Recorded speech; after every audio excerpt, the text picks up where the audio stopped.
Good evening everyone. आज हम 9th class का टॉपिक कर रहे हैं ट्रायंगल्स। अभी तक आपने लाइंस और एंगल, किसी को कुछ इस टॉपिक में कोई डाउट है? क्लियर है? Hope everything is. चलो ट्रायंगल के बारे में जान। ट्रायंगल आप सबको पता ही है कि 3 साइड्स का अगर आपस में कनेक्ट कर दिया जाए उनको, एक लाइन से दूसरी लाइन, दूसरी लाइन से तीसरी लाइन और तीसरी लाइन फिर से पहली लाइन के साथ कनेक्टेड, तीन उनके वर्टिसेस हो, 3 साइड्स हो, 3 एंगल्स हो, ऐसी फिगर को ट्रायंगल कहते हैं, त्रिभुज कहते हैं। जैसे एक ट्रायंगल है ए बी, एक पॉइंट है ए, दूसरा पॉइंट बी, तीसरा सी, और तीनों पॉइंट्स नॉन कोलिनियर है। Non collinear, these points are not on a straight line, अलग अलग से हैं। तो उनको ज्वाइन करके जो फिगर बनती है, ए को बी से, बी को सी को ए से ज्वाइन, तो ट्रायंगल बन गया ए बी। और हर ज्वाइनिंग पॉइंट पे जो पॉइंट्स हैं ए, बी और सी, वहाँ पे 2 लाइंस के बीच में जो एंगल बनता है वो बन रहा है। So angle A, angle B, angle C, 3 angle हैं ट्रायंगल के। आपको मैंने पहले ही बताया हुआ है ट्रायंगल की टाइप्स। स्केलिन होती है जिसमें तीनों साइड्स अलग अलग होती, मान लो एक साइड 3 सेंटी, 4 सेंटी, तीसरी 5 centi, that is scalene. Equilateral होती है जिसमें तीनों साइड्स बराबर हो, जैसे किसी ट्रायंगल में तीनों साइड्स 5-5 सेंटी या 4-4, मतलब सेम है उनकी लेंथ सारी साइड्स, उसको इक्विलेटरल बोलते हैं। और तीसरी टाइप है आइसोसलस, इसमें 2 साइड्स इक्वल होती हैं आपस में और तीसरी साइड जो है वो नॉट इक्वल, तीसरी अलग होती है। जैसे 2 साइड्स 3-3 सेंटीमीटर तो तीसरी side, this is isosceles triangle. और फिर हम इनको एंगल के हिसाब से भी डिस्ट्रीब्यूट कर लेते हैं टाइप्स को, जिसमें सारे एंगल 60 डिग्री या 60 डिग्री से कम हो, जिसे उसको हम बोलते हैं एक्यूट एंगल ट्रायंगल। और जिसमें एक एंगल 90 डिग्रीज का हो और बाकी 2 एंगल एक्यूट, उसको राइट एंगल ट्रायंगल या राइट ट्रायंगल। और जिसमें एक एंगल 90 डिग्री से बड़ा हो और बाकी 2 एक्यूट, उसको ऑब्ट्यूज एंगल ट्रायंगल कहते हैं। राइट एंगल ट्रायंगल में जो दोनों साइड्स एक दूसरे पे राइट एंगल्ड हैं और एक तीसरी साइड है, तीसरी साइड को हाइपोटेन्यूज कहते हैं। तो ये मैंने आपको, ये तो आपकी प्रीवियस नॉलेज थी, आपको ऑलरेडी पता था, जस्ट मैंने रिपीट। अब हमारा टॉपिक आता है कॉन्ग्रुएंस ऑफ ट्रायंगल्स। कॉन्ग्रुएंस का मतलब होता है कि बिल्कुल सेम। कॉन्ग्रुएंट मींस बिल्कुल सेम। जैसे कोई अब सेम ब्रांड का अगर आप मोबाइल लेते हो, 2 मोबाइल लेते हो, तो वो दोनों कॉन्ग्रुएंट टू ईच अदर हैं। सेम ब्रांड है मींस उनकी लेंथ भी सेम है, ब्रेड्थ भी सेम है, हाइट भी सेम है, एवरीथिंग इज सेम। जैसे आप कोई 2 कॉइन्स लेते हो सेम वैल्यू के, मान लो आपने 5 रुपीज का कॉइन लिया एक, दूसरा फिर से 5 रुपीज का कॉइन लिया, तो उस कॉइन को दूसरे कॉइन के ऊपर रखोगे तो वो ओवरलैप हो जाएंगे, हमें पता नहीं चलेगा, सिर्फ उसकी विड्थ, उसकी हाइट बढ़ जाएगी, अदरवाइज उसका सारा साइज सेम रहेगा। तो these 2 coins are congruent too. और क्या एग्जांपल दे सकते हो? आप अपनी नोटबुक लेते हो या कोई बुक लेते हो सेम ब्रांड की, सेम टॉपिक, सेम साइज, तो वो दोनों एक दूसरे के कॉन्ग्रुएंट है, उनकी सारी डायमेंशन, तो उसको कॉन्ग्रुएंट बोलते हैं। कॉन्ग्रुएंट का मतलब कि अगर आप एक फिगर के ऊपर, एक ऑब्जेक्ट के ऊपर दूसरा ऑब्जेक्ट रख देते हो तो नीचे वाला जो है वो पूरा उससे कवर हो जाता है, और अगर नीचे वाला जो ऑब्जेक्ट है उसको पहले के ऊपर रख दो तो वो उसको पूरा कवर कर ले, मतलब बिल्कुल एग्जैक्टली सेम साइज। और कोई एग्जांपल आप देख सकते? हाँ, पेन, फैन की विंग्स, यस, फैन के विंग्स एक सेम साइज के होते हैं, तभी वो सेम मोशन में जाते हैं। Yes, good example. और कोई एग्जांपल? आप अपने करेंसी जो है, मान लो आपने 500 रुपीज का नोट लिया एक, दूसरा भी लिया, तो वो पूरा साइज उसका सेम होगा। एक नोट के ऊपर नोट दूसरा रख लो, जब तक उसको खिसकाओगे नहीं आपको पता ही नहीं चलेगा कि एक नोट है या 2 नोट पड़े हो। और कोई एग्जांपल? आप बिस्किट खाते हो पैकेट में से खोल के, सारे बिस्किट सेम साइज के होते हैं, अगर वो राउंड है या चौरस है, रेक्टेंगुलर है, स्क्वायर है, जो भी शेप है, बिल्कुल आइडेंटिकल होते हैं, सारे एक ही साइज के, है ना?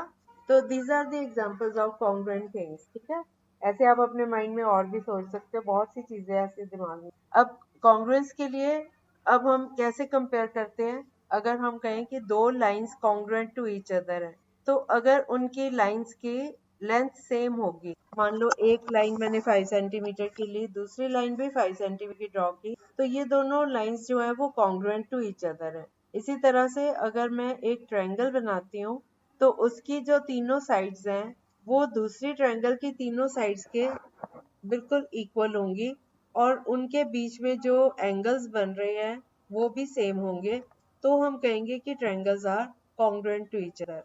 और सर्कल्स को कॉन्ग्रुएंट प्रूव करना है तो उनका अगर सेम रेडियस है, अगर 2 सेंटीमीटर रेडियस लेके हम दो सर्कल बनाए 2 सेंटीमीटर रेडियस, तो वो दोनों सर्कल भी एक दूसरे के कॉन्ग्रुएंट। कोई भी फिगर स्क्वायर है तो स्क्वायर की अगर ईच साइड सेम होती है ना, दोनों की अगर सेम साइड ली जाए, एक ही साइज के दो बनाए जाए, तो वो दोनों भी कॉन्ग्रुएंट। अब समझ आ गया आपको कॉन्ग्रुएंस क्या होती है।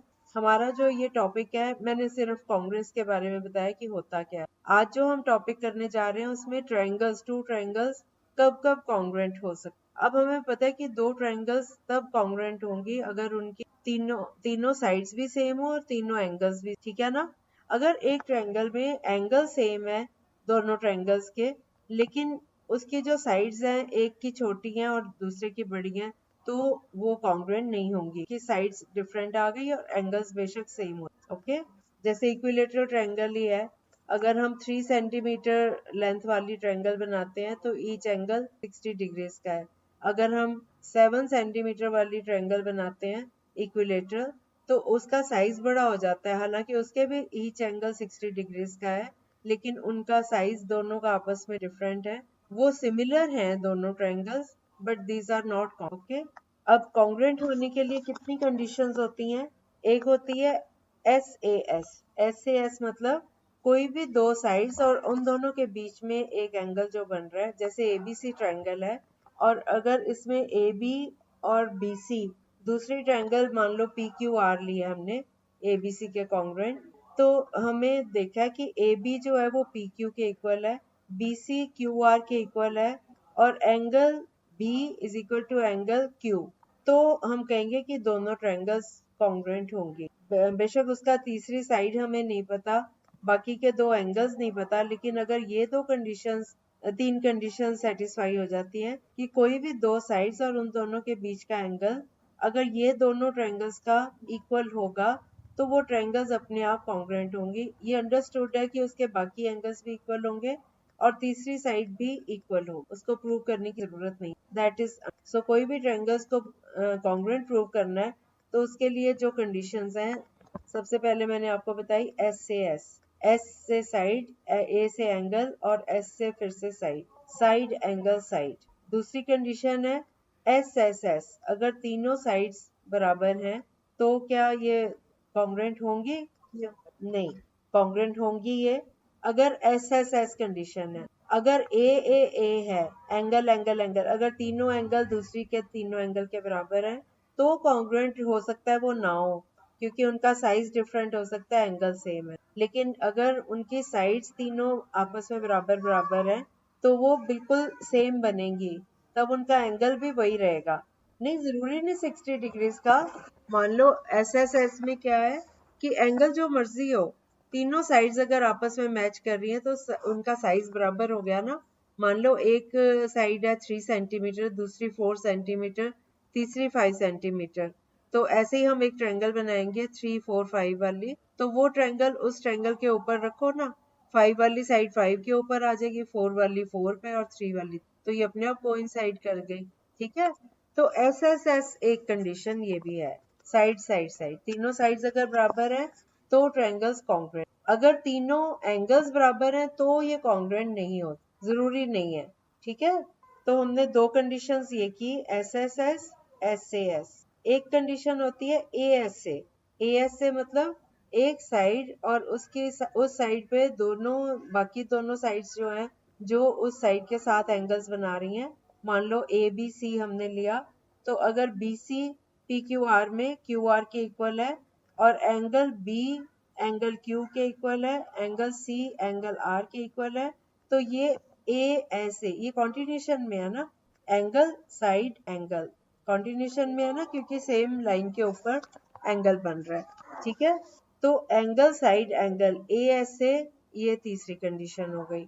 और चौथी होती है AAS, अगर दो एंगल्स और कोई भी एक साइड इक्वल है तब भी दोनों ट्रायंगल्स कॉन्ग्रुएंट होंगे। इसका रीजन क्या है कि अगर दो एंगल्स, मान लो एंगल A पता है हमें, एंगल A टैली कर रहा है, एंगल B टैली कर रहा है, और जो साइड है वो BC टैली कर रही है उसके साथ सेम है। AB और AC के बारे में कुछ नहीं दिया हुआ कि वो है बराबर के नहीं, तो हम कहेंगे कि अभी भी ये कॉन्ग्रुएंट है। उसका रीजन क्या है कि अगर दो एंगल्स इक्वल हैं तो तीसरा अल्टीमेटली अगर हम सॉल्व करें 180 में से 180 सम होता है ना तीन एंगल्स का, तो 180 में से माइनस करेंगे तो तीसरा एंगल भी दोनों ट्रायंगल्स का सेम आएगा। ठीक है, सो दो ट्रायंगल्स तब भी कॉन्ग्रुएंट है अगर एंगल एंगल साइड, ये चार कंडीशंस हो गई। ठीक है, अब एक हमने कंडीशन की थी SAS, लेकिन उसमें SS ये तो AAS तो ठीक है, लेकिन SSA कोई कंडीशन नहीं है। अगर दो साइड्स और कोई भी एक एंगल दिया हो तब हम नहीं कह सकते कि ट्रायंगल्स कॉन्ग्रुएंट। सो वो क्योंकि जो दो साइड्स हैं, तीसरी साइड हो सकता है कुछ और हो, तीसरी साइड के साथ जो एंगल बन रहा है वो दिया हुआ है, बाकी हमें एंगल पता ही नहीं है कि क्या क्या है, तो जरूरी नहीं है कि वो सेम हो एंगल्स, इसलिए वो कोइंसाइड नहीं करेंगी, कॉन्ग्रुएंट नहीं। चार कंडीशंस हो गई। पांचवी कंडीशन है RHS। RHS होता है राइट एंगल, हाइपोटेन्यूज और कोई भी एक। अगर हमें दो ट्रायंगल्स दिए हो, उनमें एक एंगल राइट एंगल हो 90 डिग्रीज का, और एक हमें हाइपोटेन्यूज पता हो और एक हमें साइड पता हो, चाहे लेंथ उसके बेस पता हो चाहे उसका परपेंडिकुलर पता हो, तो दिस इज राइट एंगल का R ले लिया, हाइपोटेन्यूज का H ले लिया, और S फॉर साइड्स, जो बाकी उसकी दो लेग्स हैं उसे साइड्स है उसमें से कोई भी एक पता हो, तो RHS ये पांचवी कंडीशन। मैं फिर से रिपीट कर देती हूँ कंडीशंस को। सबसे पहले SSS से समझ गए ना, तीनों साइड्स इक्वल। दूसरी है SAS साइड एंगल साइड। तीसरी है angle side angle ASA। Fourth है AAS एंगल एंगल साइड, और फिफ्थ है RHS right angle hypotenuse side. तो ये पांच कंडीशंस है, इनमें से कोई भी अप्लाई हो रही हो, हम जब भी हमने प्रूव करना हो कि कोई दो ट्रायंगल्स कॉन्ग्रुएंट हैं, तो हम इनमें से चेक कर लेते कि कौन सी अप्लाई हो सकती है। हो सकता है कभी कभी कोई ऐसा जिसमें दोनों में से कोई भी अप्लाई हो जाता, वो हो सकता है हमें कंडीशन ज्यादा पता हो कि मान लो दो साइड्स भी पता है और दो एंगल भी पता है ना, वो डिपेंड करता है। लेकिन आपने प्रूव करने के लिए इनमें से कोई भी एक जो सूट करती है, हो सकता है एक राइट ट्रायंगल हो और उसमें एंगल भी दिया हो, हाइपोटेन्यूज और साइड भी दी हो, SAS भी लग रहा हो और RHS, तो वो आपकी मर्जी हो जाएगी उस टाइम पे आप जो भी अप्लाई करो, लेकिन आपको उसका रीजन देना पड़ेगा आपको, वो कि वो थ्री कंडीशंस आपको जरूर, ये मिनिमम थ्री कंडीशन अगर टैली हो रही है तो वो वाली कंडीशन का आपको मेंशन भी करना पड़ता है कि why these triangles are congruent by RHS या बाय SAS। हम जब प्रूव कर लेते हैं, इसको प्रूव करने का तरीका, मान लो दो ट्रायंगल्स हैं, उसकी तीनों साइड्स दोनों ट्रायंगल्स इक्वल है, तो हम कहेंगे AB is equal to P, BC is equal to QR, CA is equal to RP, है ना। So triangle ABC is congruent to triangle PQR by, bracket में लिख देते हैं, बाय SS कॉन्ग्रुएंट। इसी तरह से अगर RHS से हो रहा है तो these triangles are congruent by RHS congruent, ठीक है। और कॉन्ग्रुएंस का सिंबल भी बता देती हूँ, वैसे कॉन्ग्रुएंस का सिंबल इक्वल टू का साइन, और उसके ऊपर ना एस को अगर हम उल्टा कर दें, एस की शेप जो है उल्टा करके उसको हॉरिजॉन्टल में बना, ये ऐसे नीचे से कर्व देके ऊपर से कर्व नीचे आता है राइट साइड से, फिर डाउन जाके फिर वो ऐसे सिंबल होता है इक्वल टू के साइन, बट आपने कॉन्ग्रुएंस ही बोलना है ना। और एक चीज और बतानी थी, जैसे ट्रायंगल्स हैं PQR और ABC, अगर AB PQ के इक्वल है, QR के और CA RP के इक्वल, तो triangle ABC is congruent triangle PQR। लेकिन अगर AB जो है वो किसी साइड के इक्वल है, तो आपने बीच में जो एंगल आता है ना वो सेम ले, मान लो आपका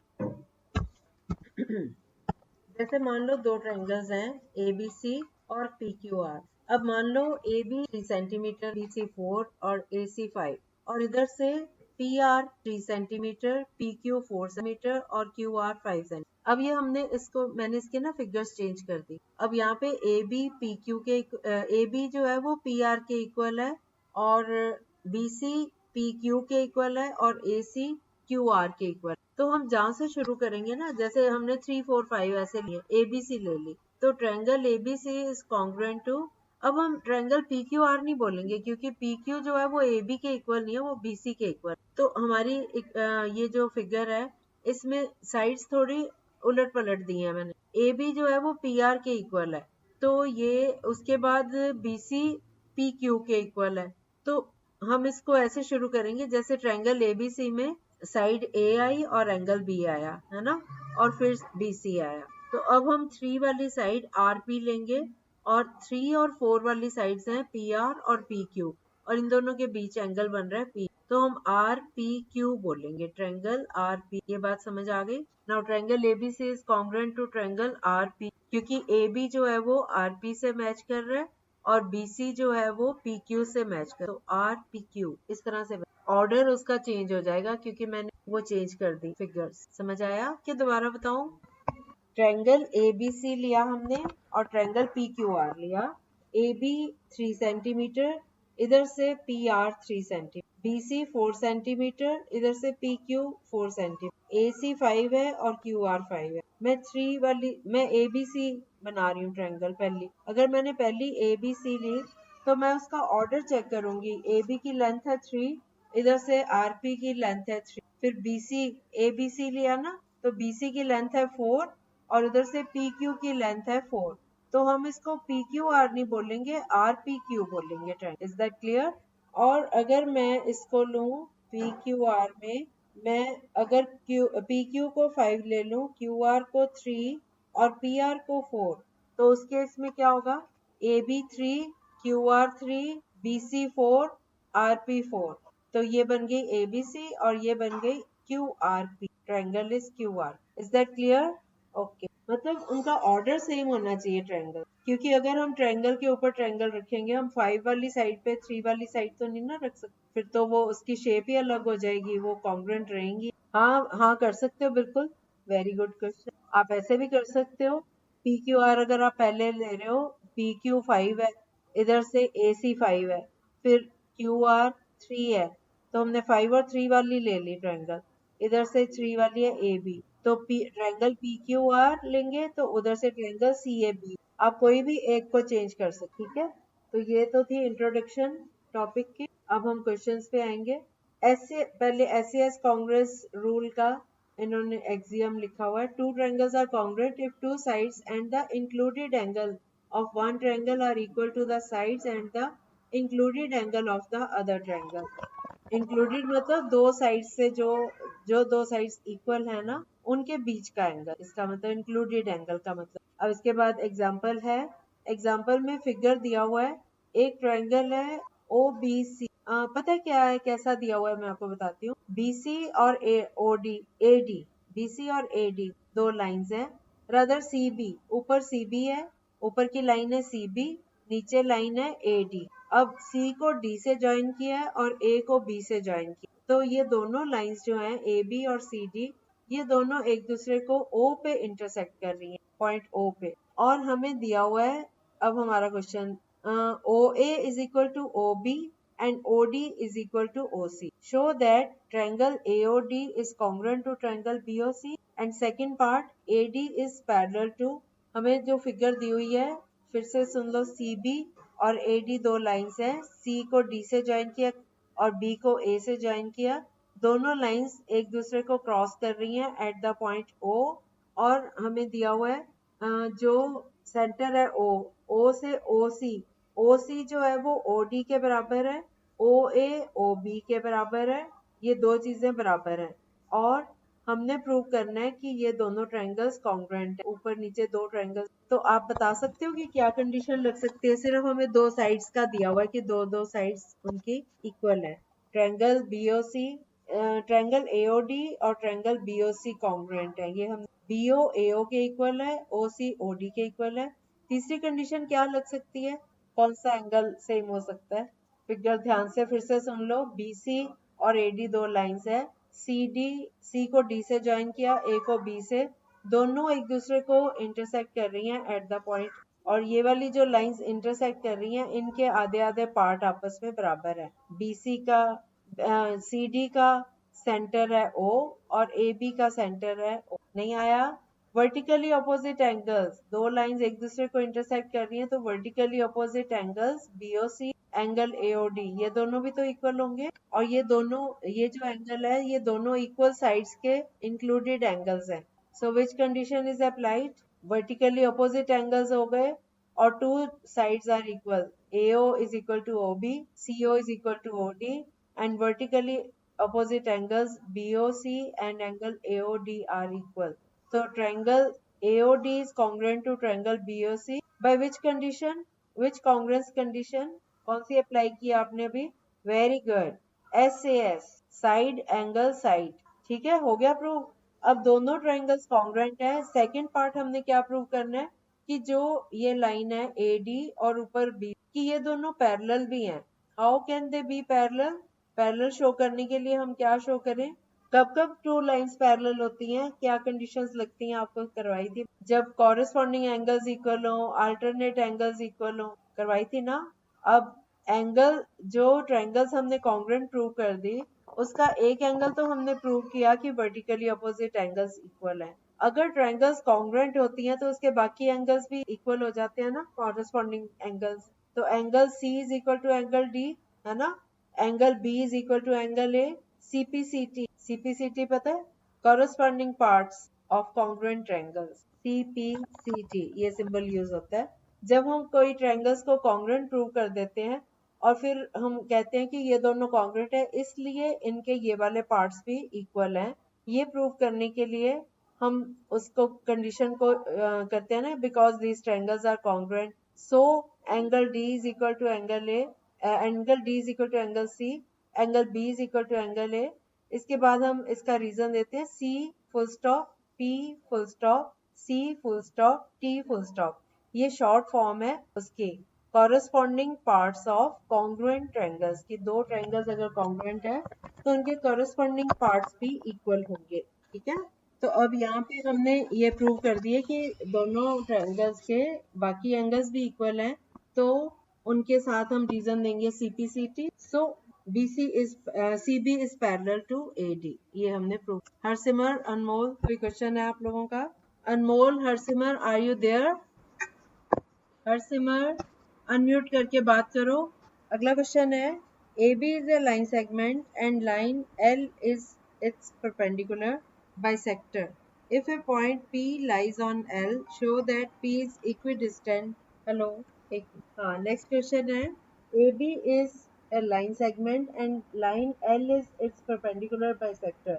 If a point P lies on L, show that P is equidistant from A and B. अब इसमें हमारा क्वेश्चन में एक ट्रायंगल बना हुआ है PAB और एक LC जो है वो परपेंडिकुलर बाइसेक्टर है, तो ये LC परपेंडिकुलर हो गया ना, ट्रायंगल PAC बन गई और ट्रायंगल PBC बन गई। PC जो है वो परपेंडिकुलर टू AB, तो ये राइट एंगल बन गया, एंगल PCA और एंगल PCB राइट एंगल, और इसका बाइसेक्टर है, so AC is equal to CB, है ना, क्योंकि PC जो है वो AB का परपेंडिकुलर बाइसेक्टर भी है, और PC जो है वो इस ट्रायंगल की कॉमन, दोनों ट्रायंगल्स की कॉमन साइड है, वो तो सेम ही होगी। So PC equal AC equal to CB और angle PCA is equal to angle P। So कौन सी कंडीशन लगी है, ट्रायंगल्स की कॉन्ग्रुएंस कैसे होगी? PC और PCB, why they are congruent? बोलो Manish. PC is equal to PC, angle PCA is equal to angle PCB equal to 90 degrees, AC is equal to CB, तो ट्रायंगल PCA और triangle PCB these are congruent। कौन कौन सी conditions लग रही हैं? Side angle side, इसमें RHS नहीं use हो सकता क्योंकि हाइपोटेन्यूज दिया ही नहीं हुआ इक्वल है, इसके दोनों साइड्स इक्वल हैं जो दोनों एक दूसरे पे परपेंडिकुलर हैं और दोनों के इंक्लूडेड एंगल है 90 डिग्रीज का। So by SAS two triangles are congruent. ठीक है, और साइड इसलिए इक्वल हुए थे क्योंकि जो PC है that is perpendicular bisector of AB। AB एक स्ट्रेट लाइन है हॉरिजॉन्टल और ऊपर एक पॉइंट है P बाहर, P से एक परपेंडिकुलर ड्रॉ किया है जो AB को C पे काट रहा है और ये परपेंडिकुलर है, तो मतलब angle PCA is equal to angle PCB equal to 90 degrees. और PC दोनों ट्रायंगल्स की कॉमन साइड है। एक सीधी लाइन है ना, ऊपर से वर्टिकल लाइन आ रही है, एक ट्रायंगल उसकी लेफ्ट साइड पे जा रहा है, एक राइट साइड पे जा रहा है, तो ये दोनों ट्रायंगल्स की कॉमन आर्म है PC। और एंगल C दोनों जो है वो राइट एंगल हो गए, और ये क्योंकि परपेंडिकुलर बाइसेक्टर है, AB का बाइसेक्टर है, तो AC is equal to CB। ठीक है, so by SAS PC equal to PC, AC equal to CB, और angle ACP is equal to angle BCP, so triangles are congruent by SAS rule।